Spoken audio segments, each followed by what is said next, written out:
الباشوری کردستانی جبر پارچبونی و ناکوکیان دناورا حزبین کردی ده نه حکومتانو یا حریمی هاتی آواگرین نجی دکاره ده البجارتنا پرلمنتوی ده دستکفتین مزم دست بخه جوان و روشنبیرین کرکوکی یا باشوری کردستانی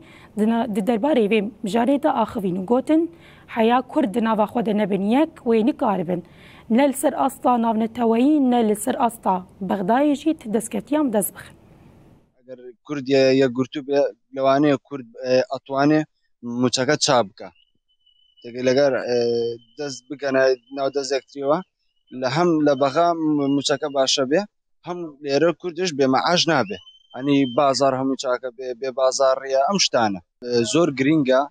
کرد لهمو یگلایه که وایسه مثلا لروجالات لروجا آوایا یا گرتو به همو کردک یا گرتو به زور باشه چون بو اما بو هموش کرد یا گرتو به مثلا لروجالات بیان لروجا آوا به کرد یا گرتو به اشتکی زور باشه به یک روزی کرد وقت تبعی لنا یک گرتنی کرد اما چهار دور من بدرجمنا گیرا یک روز نبین بدرجمنا کان من اشتکی زور گویه ولی اما اگر یک روز بین بو خمان دولت خمان پیکنین کرد یک گیر بیه چن یک گیر بیه لنا یکا دوی باشتره که واپرت وازه بینو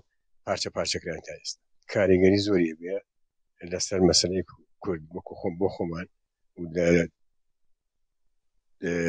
دیزاین کردنی ڕۆژهەڵاتی ناوەڕاست ئێمە ئەتوانین دەوڵەتی کوردی پێ بگەینین بەڵام بە یەکگرتنی هەموو سەرکردەکانمان و دیاری یەکگرتی گەلی کورد لە ئێستەیەوە هاتنی مەسلوب عەبدی بۆ باشووری کوردستان پەیامێکی سیاسی و تەواوەتی بوو بۆ هەر چوار پارچەکەمان بۆ یەکگرتنەوەی سەربێنەری ڕاستیەکە هەر چوار پارچەی کوردستان ئێستاکە لە هێزێکی گەورەی خۆیایە لە یەکگرتنەوەیەکی بەهێزی ماڵی کوردیایە ئەمەش بە دەستکەوتێکی مێژووی بۆ نەتەوەی کورد دەبێت کە ئەمەش بە ڕابرایەتی ڕێبەری گەلی کورد ڕێبەر عەبدوڵڵا ئۆجەلان کە ئەمەش لە سەروبەندی پرۆسەی ئاشتیەوە ئەم یەکگرتنەوەیە دەستی پێکردووە و ئێستاش قۆناغەکانی ترە دەتوانم بڵێم سەدەی 21 ئەبێتە سەدەی